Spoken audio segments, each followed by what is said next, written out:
So yesterday I posted this video with the promise that I would do a walkthrough from start to finish on it. Today is part one of that walkthrough where we're just going to do the 3D tracking.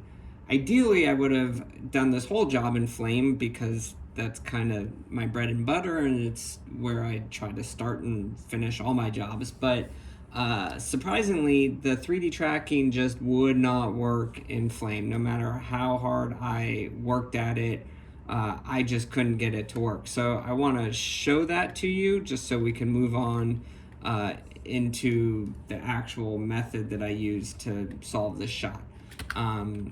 Let's get into batch. This was the camera analysis that I did. I'm not gonna reprocess it for you right now. Let's just kind of have a look and see that what happened to me was, and I did it 4 or 5 times and I got the same result every time, in that it looks like most of the data is there and could in fact be usable. However, what you see is that my camera is inverted in a way that is not just like a 180. It looked pretty far off from where the data set was, and so even if I went in here and started attaching an axis and started trying to relocate this data to line up with the scene and the environment, I just didn't feel that comfortable with it. It didn't feel that accurate, and it felt like I was really struggling to kind of find its grounding. So I did not want to investigate this any further, knowing that I have other options. And one of those other options I thought at the time was to go ahead and use our original 3D tracker, which is the mono analyzer. So if you've never used that, here's a good opportunity to see how it works, although it's going to be another fail. And that also surprised me because it's a different technology, so I thought it would kind of just work. If you've never used it before, it's the mono analyzer that you're looking for. And once you double click the node, we're going to get into some very basic parameters that we need to assign. In this particular case, especially because I know this clip could be tricky and maybe Flame thinks it's on a tripod for some reason, I don't want it to auto detect the motion. I just want to use free 3D motion. So this way the camera will just be set as free. I don't know anything about the lens. And I should also say that I ran this test on an undistorted piece of footage that I worked up and on this naturally distorted clip, and it failed equally on both. So I just came to realize that Flame was not going to be the start for this experience. So I'm just gonna crank this up as if I was trying to do the job for real. We'll choose forward and backward, and then I'm just gonna hit analyze. Again, just like my grievance with camera analysis, I find it ultra annoying that we don't get any kind of feedback while it's analyzing and can't see any progress. I think that's just kind of lame, but that's just me. So we'll let it go. I mean, this will fail. If we got an error rate of maybe like 4 or 5 pixels, I could probably refine it down to under 1, which is what we're trying to get with an HD solve. But what you'll see is it's going to be comically high, like it's somewhere between 20 and 30, which means our error rate is it's just too extreme. The trackers are just not lining up. Yep, see, we get an error of 2157. So usually I would start to then refine this down. I would go through and click on some trackers that I want to delete, and I would just kind of whittle this solve down to a number that gets me something closer to 1. However, that's just not going to work in this case, so I do not want to pursue it any further. I just want to show you that it looked like it was promising, but when I hit F7, this gives us our 3D kind of trackers. You can see that it goes wildly wrong, and I would have to go through and really try to find some of these points that were breaking to kind of resolve it.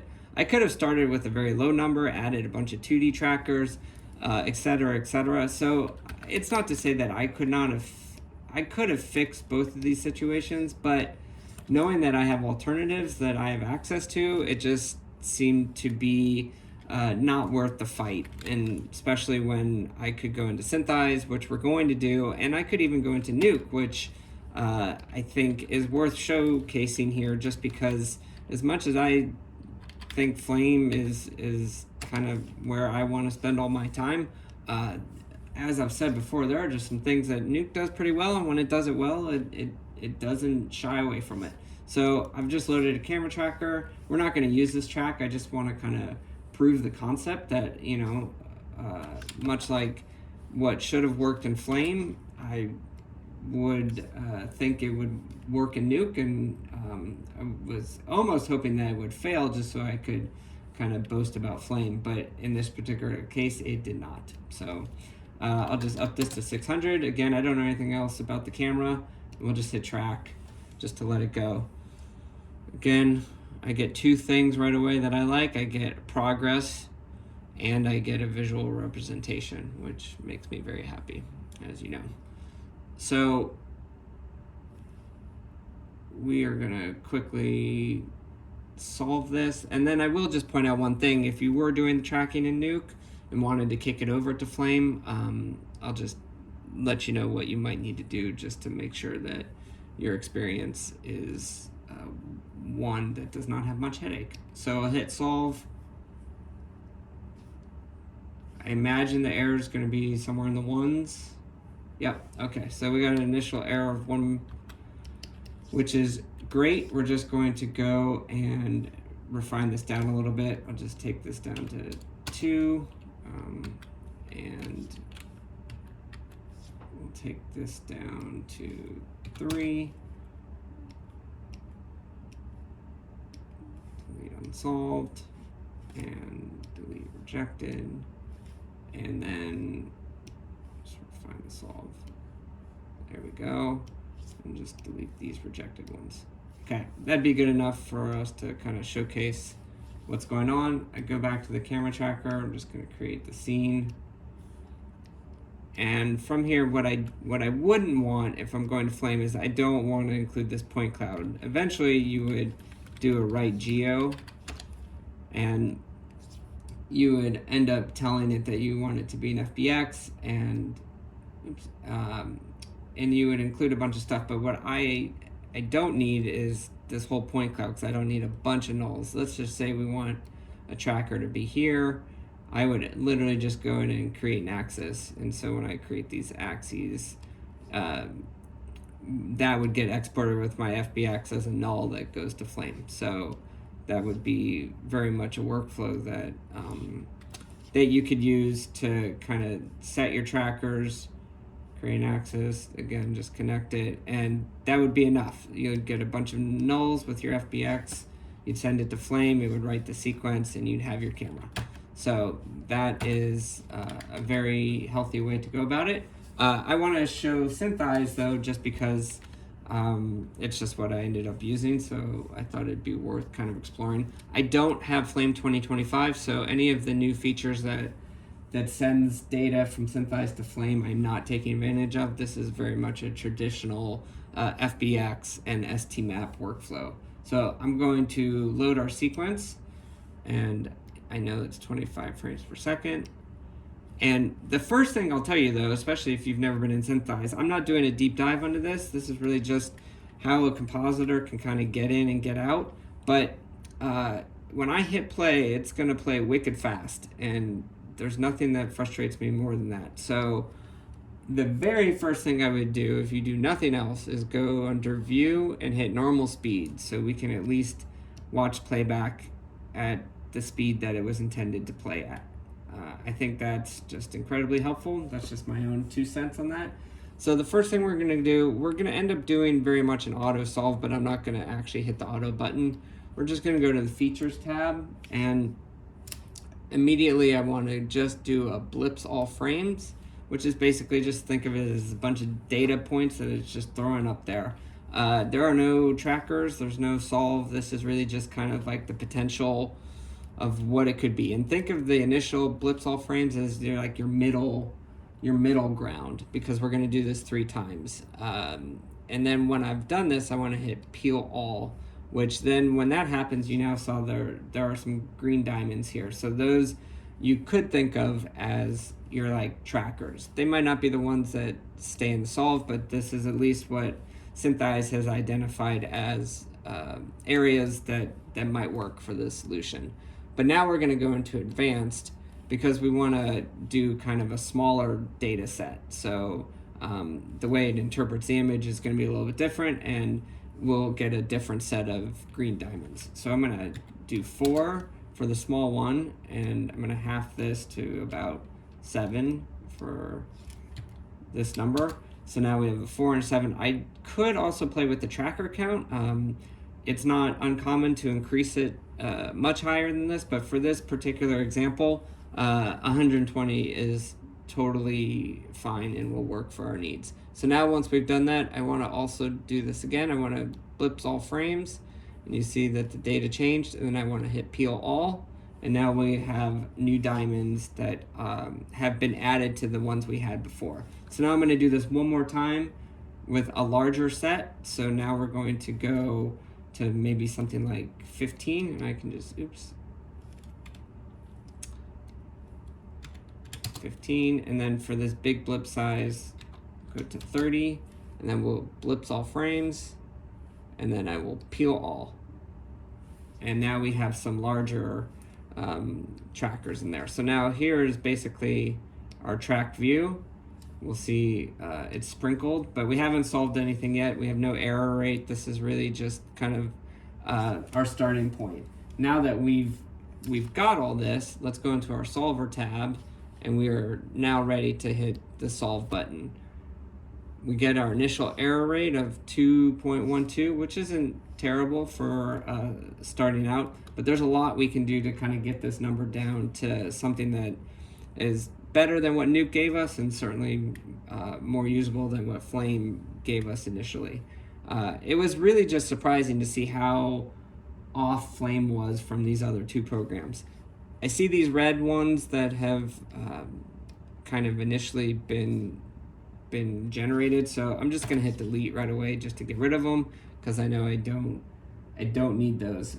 We could kind of refine and solve and keep going through that process every time I do something little, but in this particular case, I'm going to go to track and go clean up trackers, and I want to leave most of this at the default for, again, just a basic shot, but I do want to turn on these bad frames, and I do want to disable them. So what's going to happen is when I hit fix, we're going to go to refine our solve, and now it's going to calculate all the things that it just did, and the error rate will jump drastically. So now we are under 1, which is already a pretty usable place to be in, and I certainly see that we have trackers in all these areas that I want to lock this biker at some point. So I'm feeling really good about this, but we can make this even better. And to do that, we do have to get into a little bit of the lens distortion, but Syntheyes, while I think it does it in an odd way, it's kind of built into the DNA of the program, and it really walks you through it pretty easily so that you can get a better solve rate. And even if you don't have a lens distortion grid, you can still get a very good undistorted image to work with. So to do that, I'm just going to turn on calc distortion. I'm not going to get into any of the values yet, and you'll see that distortion is set to 0. I'm now going to refine this again, and you'll see that now we have a distortion value, and our error rate has continued to drop. However, we would like to do even more lens distortion, but we don't want to use this classic model. We want to use the new radial 4th order, which is kind of our new standard. So from this, I need to kind of go through each one of these and build off of each solve that I do once it's calculated. So I'm going to just do this first one and hit calculate. Then I'm going to refine the solve. Drops a little bit, hit calculate, refine the solve. Went down to 7.9. Great. Keep going down. I could probably do maybe 2 or 3 at a time, but I'm kind of in a rhythm now. So I'm just going to go all the way down until we reach the end. Okay, so we're at 0.78. We started at, what, over 2. I'm feeling really good about that. I can see our scene's not quite lined up, so now is probably a good chance to go in and just straighten things out a little bit. I'm now in the 3D tab. To move the whole scene, because I need to move the camera and the trackers, there's this button that says whole. Just kind of hit that, and now if I want to translate, scale, rotate, I can move the whole scene all together as one, but obviously the trackers are staying put, which is what we want. So I'm just gonna line this up a little bit better for what I think I might need. I'm not setting a ground plane in this particular example. I'm just trying to be in and out quickly. I just know that I need trackers, and once I have those, and as long as I have a camera that sticks, I don't really need to know too much else. I don't need to set the world scale or scene scale, any of that. Any of the real world distances don't really do a lot for me in this particular case. But now, let's just watch just to see how everything kind of lines up. I mean, it looks pretty rock solid to me. I'm pretty happy with that. One of the reasons why I think Flame did struggle is maybe in this area right here where there's a lot of blur, there's maybe a little bit of tearing. The image was shot on, I imagine, a DSLR or like just a pretty lo-fi device, and so maybe there's a lot that this piece of footage had going against it. Okay, so we've pretty much got our scene, which is great, but now we need to deal with the distortion on the footage. So we can do that in a few different ways, but we do have a lens tab. I'm just going to zoom out a little bit, and if we go into the lens workflow, we can redistort the image, and we can set the margin, which will kind of give us our black borders as it fits to the frame. Now, this never used to make sense to me because technically I feel like we are the image is distorted and we are actually undistorting the image. But if you hit undistort, it's going to undistort it but keep the bounding box. I actually want to make sure that I get all of the pixels, so that's why they call it redistorted. I don't know, I have some issues with that, but seems to work out in their vocabulary. So now we have an undistorted sequence, but we need the ST maps to bring into Flame because I don't want to write out the footage from here because this actual footage that I'm using was kind of a low-res PNG to begin with. So obviously I want to preserve all the footage for down the stream. So we are going to have to write some distortion maps. That is under shot, and then we have write distortion maps, and this will write the ST maps for us to use when we're in Flame, so that we can properly set the gate. Oops, I need to get to, let's put in demo, ST maps. And I do not want a DPX image. I like to use the OpenEXR whenever possible, especially for an ST map where I want all that data. So I would heavily recommend to stick with OpenEXR, BMX ST map. Don't know why I caps locked it. I'm not mad at it. Okay, so that part's done. We have the distortion maps. Now, the other thing that we need to do, and I highly recommend, is like, this is a lot of trackers. And if you bring this into Flame, it's going to be overloaded with just axes everywhere, and your schematic is going to be very heavily weighted. We know that we only need trackers to be close to the biker, so I'm going to go ahead and set the actual trackers that I want to carry over with my FBX. So now we're in a coordinates tab. You'll notice that if I lasso everything, this is set to exportable. So all these trackers are exportable right now. I do not want that. I want to be very custom with what trackers. And you know what? I can just go into a quad view. So now if I just draw over things, I can just check on what I want to be exportable. So for me, I know that I want some stuff in this area, let's say, so we can, even if I get the sky, that's totally fine. And I'm just kind of gesturally going through this to set some trackers. Let's see where they are. I know that I want some stuff over here. Maybe this would be good.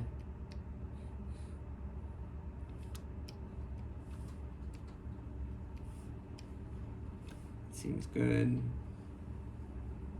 And then maybe some stuff over here. Okay, so this is kind of the sprinkling of trackers. We'll make sure that they are exportable.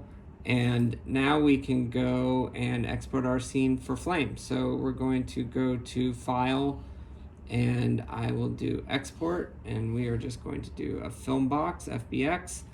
You could also write out an action DVE. I don't generally do that. I think film box, FBX just seems to be the most universal for me. So that's kind of where I stick. An Alembic would also work, but in this particular case, FBX seems to be what I think is the best for my needs. So I've just picked a location, hit save, and just to keep this easy, I'm leaving this all at the defaults.